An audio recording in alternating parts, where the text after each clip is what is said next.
Tests don't guess, we all know that. We want you to test better. Vald Dynamo is a dynamometer specifically designed for MSK healthcare. It isn't a repurposed crane gauge or an inaccurate grip measure. Push, pull, grip and more. Plus, if that wasn't enough, its app for recording and storing the data is brilliant. valdhealth.com/dynamo for the only measurement device you will need in clinic.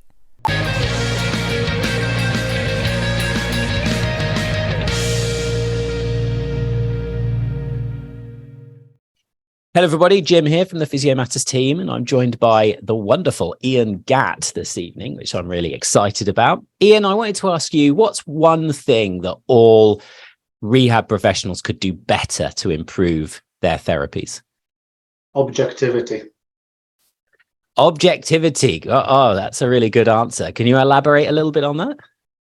Yeah, I think I'm quite surprised really in a way, because I remember many years ago when I was doing my undergraduate, we learned how to measure things, range of motion, strength.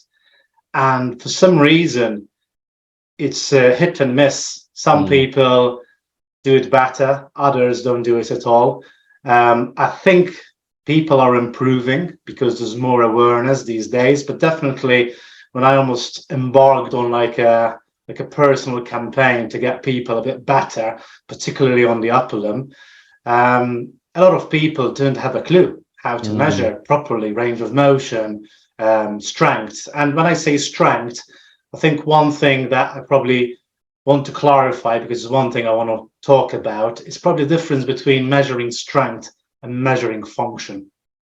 Yeah, no, that's definitely true. And obviously in your role, you're a lot of your roles, you're working with people that are pretty strong. So I'm guessing that, the old manual muscle test is probably not, they can probably lift you off the ground, can't they?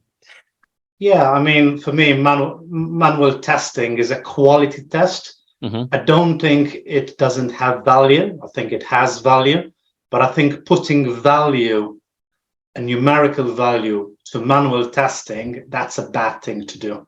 And I don't think it's just for sports. I think when I've seen private people, non-sporting people, with chronic complex cases, again, there's a difference between doing a manual quality test and an instrument-assisted quantity test. Yeah.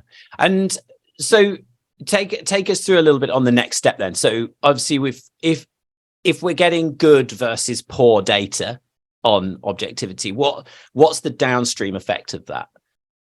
Well, there's two things. First of all, if you're not using it, you are guessing. And I think we've seen it also on social media. Some people will post it, and I do agree with that, because I've been saying it for a while. So I'll give you an example. If somebody comes in with a hand issue, a chronic issue, or an acute issue, maybe it happened today, and for some reason they've got pain, or they have the absence of pain, but somebody says you're weak, and you ask them, for example, okay, you've been told you're weak. Do you feel it's weak? If it's weak, how much do you think it's weak? And they might give you a number, 60, 70, 80. When you test them, one of the things I find a lot, it doesn't match what they think. Usually, actually, it's better. So straight away, by using a functional test, I want to call it, because you could be measuring what you think is strength, but a lot of times it's not strength, particularly in the acute phases when there is pain, it's pain inhibition. But you're looking at the difference of what should be a normative value. On one side, you can squeeze 50 kilograms, for example, of force. On the other side, they can squeeze 25 kilograms. Well, there's a 50% difference. So that's going to help me in already starting to formulate, is there something not quite well going on there from a diagnostic point of view? So my differential diagnoses have been playing at the back of my head, but from a prognostic point of view, what am I going to do next? Yeah. No, that's really, I don't know why I'm slightly surprised by your answer, but I'm in a really enjoyable way. I think that's such a good answer. And tell me a little bit. So obviously the reason that we're doing the podcast this evening is you've very kindly agreed to speak for us at Therapy Live about tips on improving rehab in MSK. Tell me a bit about, and the listeners, if they don't know you that much, why is that, what interests you on speaking on that topic, and how have you gotten to sort of be the guy we've been interested in for that? Yes, I've been privileged because I've been working in sports pretty much all of my career, and the last 16 years have been full-time in sports. So you can imagine the coaches want the athletes to be ready yesterday. Yeah. And when there is that pressure on you, you're always trying to think about the cutting edge. What can you do better? What can you do better? And I think there are two things which I've learned to do better is how to manage the athlete. And when I say that is because I see comments about, how do you treat an athlete? How do you rehab an athlete? I say, look, I put everything under one package. The package is, how do you manage the injury? How do you manage the ailment from the beginning till the end? So for me, certain things which obviously I want to discuss better with hopefully the audience that attends on the 24th of June is those essential rehab tweaks. Now, for me, rehab is the umbrella term, but what I mean by that is probably how can we plan better? How can we assess better? And when I say assess, it's a monitoring tool to give us confidence as we go along. And then, yes, with certain exercises, are there things we can tweak better? Not saying one exercise is better than another, but if we're considering certain areas, particular areas where people have scratched their head, like the wrist, for example, are there little gems, little nuggets that we can think that I have found over the years, and that's why people usually pick up the phone and ask me the questions around the difficult cases. Yeah, for sure. And I think there's an assumption, I think, around, especially elite sport, around the phrase marginal gains is obviously one that's sort of thrown around, isn't there? And I think what's really nice for me to hear is you saying, assess better, manage better, not you need to learn this fringe type of, intervention, this whole new intervention that's, going to add this 0.1% or something of improvement. Do you see people in elite sport and outside irregular MSK, do you see people chasing those types of interventions versus trying to improve, for want of a better phrase, their fundamentals? I think some people have lost the concept of probably what we are as therapists. And I don't know, maybe it's the way they were guided, or maybe I know there's lots of confusion these days on social media, and they almost go and grab on one particularly special thing. So, some people are more on the manual therapy. Some people are more on the exercise therapy. Some people want an electrotherapy machine. And the latest one that comes out with the gadgets is the best thing. And you see that also in sports, because you get all these people knocking on our door trying to sell us the latest gadgets with all the bells and whistles. But the reality for me is, so people know me, I sit very much in the middle. I have learned everything under the sun, whether it's manual therapy, acupuncture, shockwave, laser, exercise therapy, how to rehab, how to communicate. And for me, it's understanding what you need more or less depends on the context. And having, for me, a bigger toolbox, in my understanding, is better. Now, I'm not telling people go there and start learning everything under the sun. That's the way I have gone. And if anything, I can tell people I use much, much less hands-on than I used to do back in the days, because I use better communication, better planning, better rehab. And, a lot of the studies I have done have probably refined things. But it's understanding that your approach has to have an element of, and I've actually posted it today. I use a very simple formula, which is, again, I'll talk about this when we do the conference on the 24th of June, is I always think about prognosis, which is, do I know enough information to be able to help the person understand their journey? And the equation for me goes prognosis equals diagnosis plus function. Now, for some cases, diagnosis is very simple. You know, you had an acute tear, you've torn something, you know the diagnosis is. So you've got a high diagnosis, helps your prognosis. Other cases, we don't have a clue. But just because we don't have a clue doesn't mean that you don't have your differential diagnosis whirling around your head. Because I see it goes wrong when people just infer, you know what, I'll just do something, a load and whatever, and see how it goes. And then, you know, somewhere down the line, they find out that actually there was something not quite right. They end up getting an operation and, you know, everything gets better after all that time doing rehab. So I think it's understanding that, yes, you can load and you can do lots of things and can help people. But if you're not thinking about what's happening under the bonnet, then I say it a lot, we're a bit like cowboys, really, because we're just giving a few exercises, see how it goes, happy-go-lucky. Yeah, no, that makes a lot of sense to me for sure. And certainly, you know, my specialty of rheumatology, I'm always trying to push for specific diagnoses in that context. And what would you say? I feel like there's sort of newer graduates and maybe even students might be listening who are thinking, oh, goodness, I mean, I haven't seen enough patients to be able to develop that understanding yet.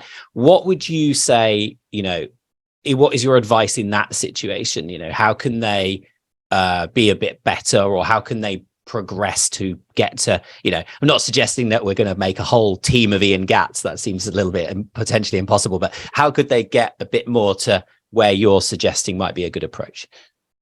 I think for me, so if I take those two areas I've talked about, diagnosis and function, diagnosis for me, the most important thing is don't miss anything, which is a red flag. And I'm sure you relate because you work in an area where you don't be missing red flags. So, you know, you don't miss a large tear of the biceps at an elbow, because if you keep them too long doing rehab, especially if they're an athlete and they're a young athlete, you'll find that you've impaired their performance for the rest of their career. You know, you don't want to miss something sinister, like an entrapped nerve at the shoulder, you know, thinking that, oh yeah, it's just a shoulder injury and you've missed something neurological. So for me, the first thing is, rather than get too confused about the many differential diagnoses, because I appreciate it takes time to build, but read about those, know about those if there are areas you're looking into. But the main thing is,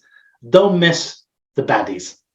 Because if you don't miss the baddies, at least when you are doing your rehab, you're not going to do any harm. That's the first thing. It's like the first rule, is it? Don't do any harm. So at least we're all agreed there. Then the second thing is, learn how to test simple function. Simple function for me is, can you measure range of motion at different joints effectively? If you need it, because not always you need it, but after an operation, after dislocations, after, you know, chronic conditions, is very useful, and I can attain to it because that's how I make complex simple with a lot of people that come and see me. And how do you measure function? Now, the easiest way to measure function is testing the amount of force that somebody can produce around the joint, and indirectly, the force they're producing creates the load that you can tolerate. So that's why I gave the example of the hand grip. If you can squeeze, you know, as much as the other side and you have no pain, well, happy. If you can squeeze as much as the other side, but you have some pain, well, you can still squeeze as much of the other side. That's positive. But if you can squeeze 50% of the other side and you've got a lot of pain, that's a big difference. So this is a very nice objective way of measuring function, to know what is somebody giving you straight away. It's not strength. It can be strength, though. Somebody's chronic, they've got no pain. 6 months down the line, who knows? You tested it, there's no pain, and there's a 50% weakness, for example. Now we need to start thinking, is there a true weakness? So then you change the approach you're doing it. But if people can do that in all the body with the simplest tools, not complicated stuff, the simplest tools, the cheapest tools, you know, that you can do, then already you have very two powerful tools. Those, you don't want to miss something bad, and I can assess the simple way of function. Beyond that, I know a lot of people will say that, just be a good communicator. Just listen, and they'll tell you a lot of the information themselves. I mean, the last athlete that told me that we found that they had a biceps tear, for example, when we were doing the testing, they felt it was hanging by a thread. That for me, straight away, boom, went in my ear and registered, rather than, no, I'll be fine. So listen to what they're saying, because they're giving you the clues. It's incredible, the clues they're giving them to you on a silver platter a lot of times. Yeah. People, you've got 2 ears and 1 mouth, so you should use them in that ratio. Yeah, exactly. No, I try and do this a lot. Yeah. That's really good. I mean, really good information, Ian. Really useful. Thanks for that. Just before we wrap up, just give us where can people find a bit more about you on the old social media website, anything like that you want to promote? Yeah, so lots of people know me as the boxing physio. I have it nice here on the t-shirt, where we talk all about the upper limb. So we're all the time posting stuff about the upper limb. You'll find me on the 3 main ones, which are Twitter, Instagram, and LinkedIn. So Twitter, you find me under Ian Gatt Physio. Again, you'll find the boxing physio. Same with Instagram, but it's Ian Gattman. And then on LinkedIn, it's Ian Gatt and the boxing physio. And for me, the main things is that you find a lot of resources and information about courses I do, because on all the 3 social medias, there's a nice Linktree. I've learned how to use it. So it's got everything over there. We do 2 days full upper limb courses, hand, wrist, elbow, and shoulders. People love it. We've got in the UK and international, but also for those who just want to do the hand and wrist at the moment, we're still doing a nice online course, a hybrid. We have pre-recorded material, and then you've got a live and online. And it's nice because you get people from all over the world, and it's mainly around the hand and wrist. Really? Beyond that, we do lots of webinars with various collaborators, and obviously, thank you to you guys, Physio Matters and Therapy Live, obviously, for inviting us on the conference on the 24th of June, which I'm sure is going to be fantastic. Yeah, can't wait. I'm really excited. I wrote the agenda, 98% of the agenda, and I'm clashing myself as to where I want to go on so many of the sessions. And I'm not going to lie, there has been a couple where I've moved people.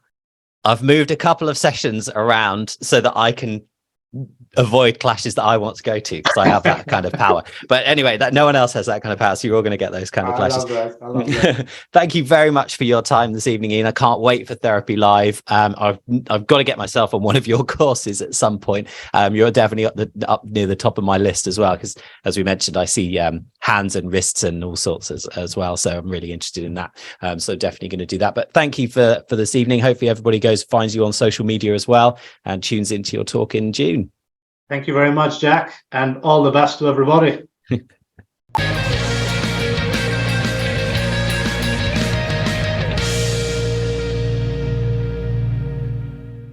Here at Physio Matters, we think physio matters. Become a member today and access hundreds of hours of videos from across the MSK world. Access at home, work, or on the bus to take your knowledge into the stratosphere. Physio-matters.com. More content than you can shake a patellar hammer at.